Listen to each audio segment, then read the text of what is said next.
Uh, okay, so thank you first for doing that because it's actually I'm very privileged because this is your second time actually. Happy. Yeah, and like I said yesterday, it was actually I think it's the most likes that you're getting to my videos. So Well, people thanks. like you. Is what I'm Thank trying to you. say. And yeah, the tough questions will keep on going because like from the last session. So uh, do you think? Not do you think, but like because you just upgraded Flutter to what is version 3.22? Yeah. Exactly. And you said that you're going to upgrade a lot of packages as well, which you already did, right? Yeah. But you said you're going to back the how do you say this? So you're not going to upgrade the super base one because you said that there are some issues with it. Like from today's perspective, do you know like how many like weeks or months it will take like to go to the version 0.2 to 0.0? Because I'm asking because a lot of people are saying that I'm actually not a super base expert, but a lot of people are actually saying that when we have 2.0, you will actually be able to have a real-time database. And I think this is a lot of people that wants to actually have a real-time database. That's why they're asking for that. Gotcha. Yeah, because I think to support real-time database for Supabase and Flutterflow, I guess it would require two things. First, updating the package, and then also just supporting that future period. So I guess on the first part, updating the package, like you mentioned, I think we tried to update it when we were upgrading Flutter, but ran into several issues. So we didn't feel comfortable releasing it because, of course, we don't want to break anyone. Yeah. So we need some more time to just fix those issues and do some more testing. I don't have a specific timeline. I don't know exactly how long that will take. So But are you still keep on like working on it, or you just pause it at this moment? At this moment, it's right now, I don't think we're actively working on it, but it's still something, we're planning to look at very soon. So, and I mean, you don't have to share it, but do you if you want to share it, do you know what percentage of users are actually using Superbase right now currently? Flow? that's a very good question. And actually, I don't know the answer to that off the top of my head, but I probably should. I'm going to go look at that after. No, I mean, because Flow started with Firebase, right? So a lot of people, I mean, 100% of the people used okay, maybe not 100 because we have API calls, Yeah, right?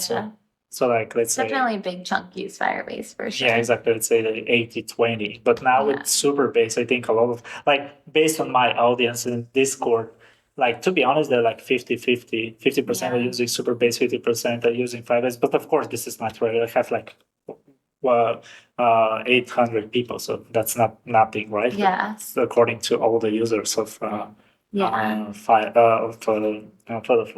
And okay, and another question I wanted to ask you, like the tough questions keep on going.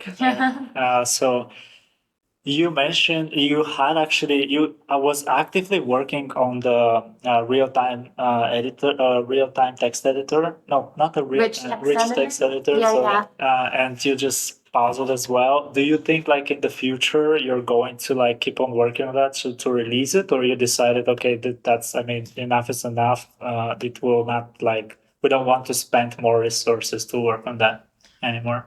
I think we definitely want to support a native rich text editor at some point, but I posted this in the community and I know I talked to beta users about this as well. We implemented it, we put it into beta, and there were a couple of issues, but even more important, it was not customizable at all.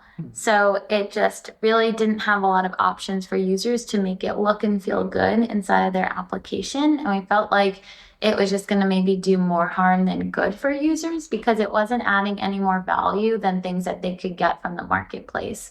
So we don't want to like cannibalize someone's marketplace effort if it's not even offering more value than what they could get from the marketplace. So I don't think we'll put more effort into that specific implementation. Instead, what I think we need to do is create a Flutter widget. So just like an actual rich text editor widget in the Flutter framework or a package that could be used in the Flutter framework to support like more customizations and like a more scalable approach to a rich text editor. I think we would like to support the Flutter community as opposed to just building this as something that would only be used in Flutter Flow.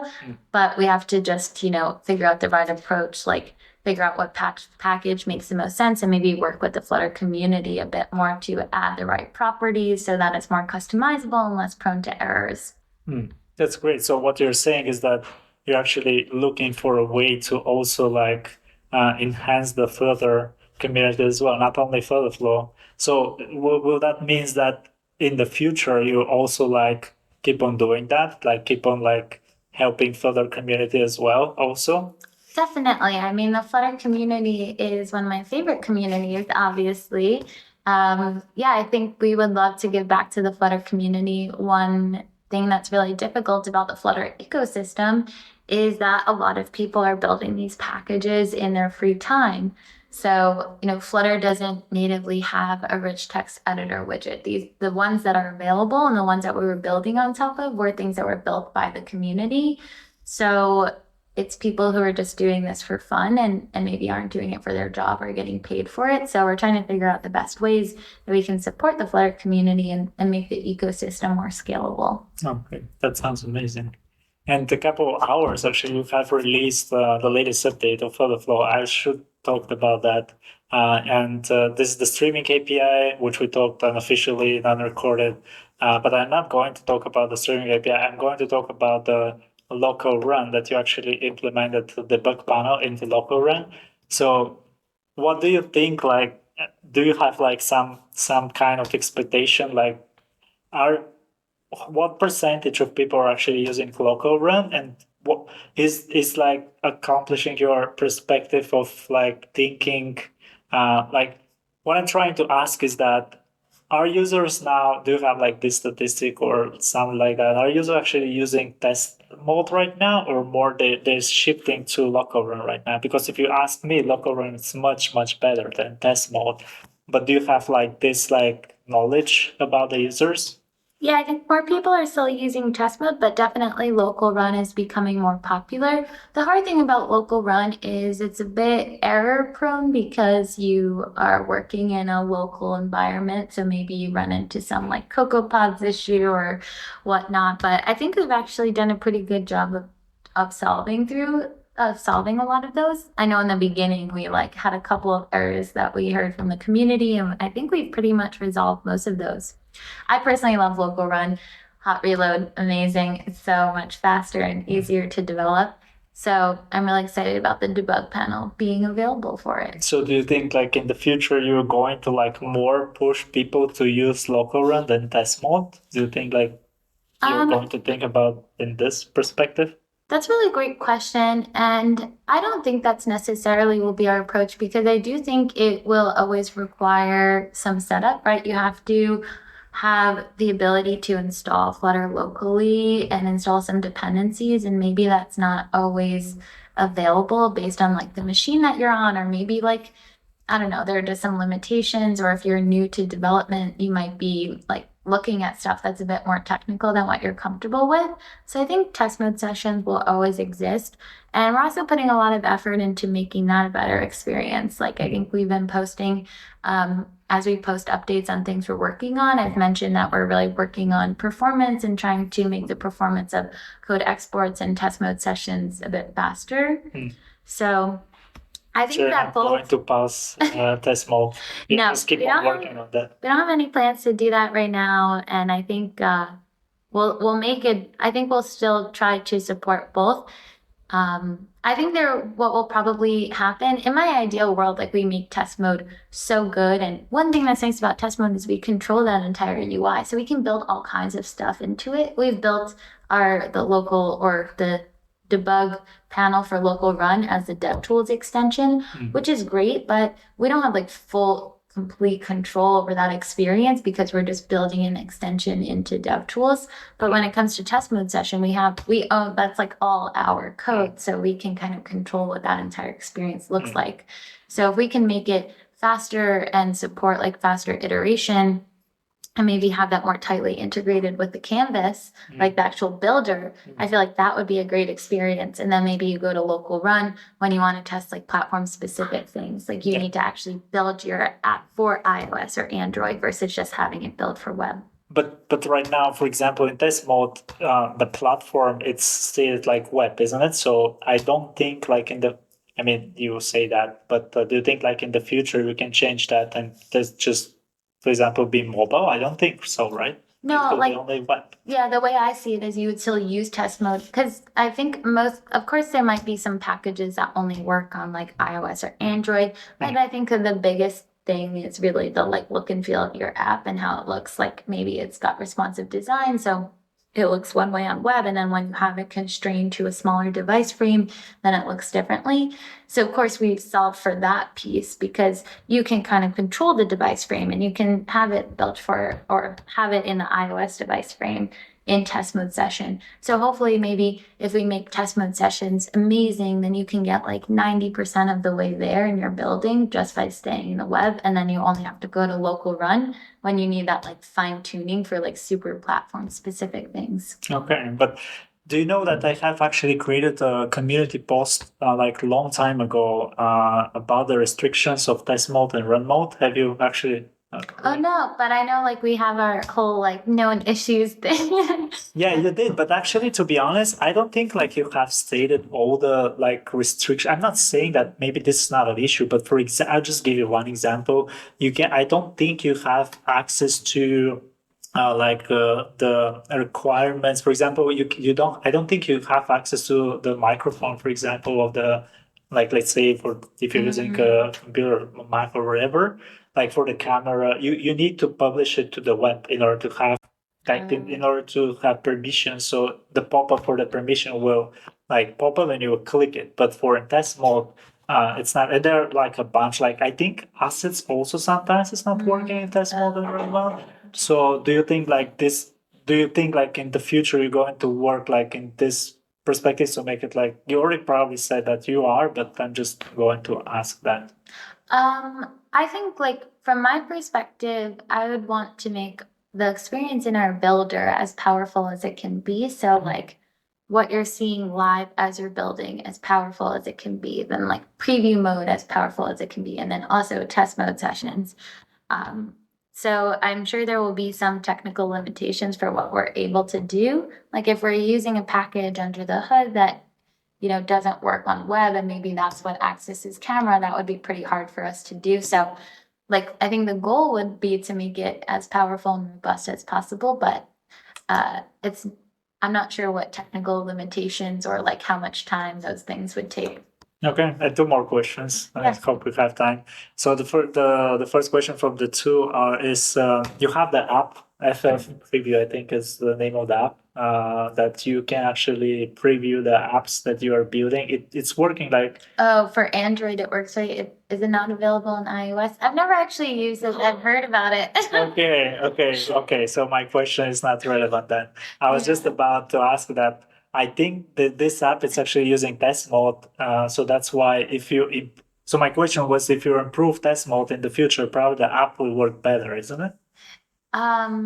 If we, yeah, I mean, I'm not sure how it works. So if it does use test mode and we do improve it, that seems I think so. I mean, it's not reasonable. official. No one said like it's working, like it's using test mode, but like out of my like research, it's that's why I'm thinking that. I mean, like, I think the goal with all these things is really to make it easy for you to like iterate as fast as possible. Like, see the changes that you're making as fast as possible and take action on them in the builder. So, the specifics of that, I think, will have to do a lot with, feedback that we hear from the community, research that we do, and also any technical limitations. Like, I would love the idea of like scanning a QR code with my iPhone and being able to test my app right on my phone, but like Apple puts a ton of restrictions on doing that sort of stuff. I need like signed certificates and I need to accept this terms and condition and it needs to go through test flight, all those But it's things. good that we have a documentation in front of us, so you can just follow the docs. Yeah, exactly. So I think, the goal will always be to make it as easy as possible for developers to iterate how we get there, I think, will depend on all those things. And my last question is, can you just say a few words about FFDC? I mean, you already we have it in the community, but yeah, just. Oh, well, I'm so glad you asked because I'm really excited about FFDC. I think you know that I live in New York and it's near and dear to my heart. We all watched your first. Oh yeah, I was there last year. But last year it was a different role, isn't it? I was still working on Flutter, and so last year FFDC was so Did fun. you saw the comments? Sorry to interrupt. Did you saw the comments under the video? Because they I have don't think cut it so. like different parts of the FFDC, and you have like your own part in FFDC. And people love it. That's why I'm saying. Oh, that's so nice. I appreciate it. Well, I love everyone too. And yeah, FFDC last year was so fun, but this year I feel like it's going to be a whole nother level. Like the product stuff that we're working on, I just think it's going to be so exciting. And last year, I think we were had 100 people. I think we're hoping to quadruple that this year in terms of attendance. So it's just, I think the energy that the Flutterflow community is going to bring is going to be amazing. And last year it was we had keynote and maybe just some sort of informal conversations, like fireside chats. But this year we have so many different things planned. We have a hackathon, I think, that we're planning to host at some point. We have more focused kind of sessions about best practices when it comes to design or development. We're going to have deep dives into some of our new product features so you can actually learn how to use them inside of your own app. So it's going to be really fun. So when you say quadruple the people, what that means that it will quadruple the features that Flutterflow will release? I hope so. I mean, if we keep working as hard as we are now, I think the features will be really exciting to people. I can't wait. I'm losing sleep a little bit over the amount of work we have to do, but it's gonna be really fun. It'll be worth it. Thank you. Do you have one last words to share? Or? I think I just hope that I see people at FFDC. Please come to New York and it'll be a really fun time. And if you can't make it there in person, tune in live. It's going to be really great. And the site was ffdc.flutterflow.io, isn't it? Yes, I think so. ffdc.io. If someone wants to buy a ticket. Yes, good call. Okay, so perfect. thank you. Yeah, thank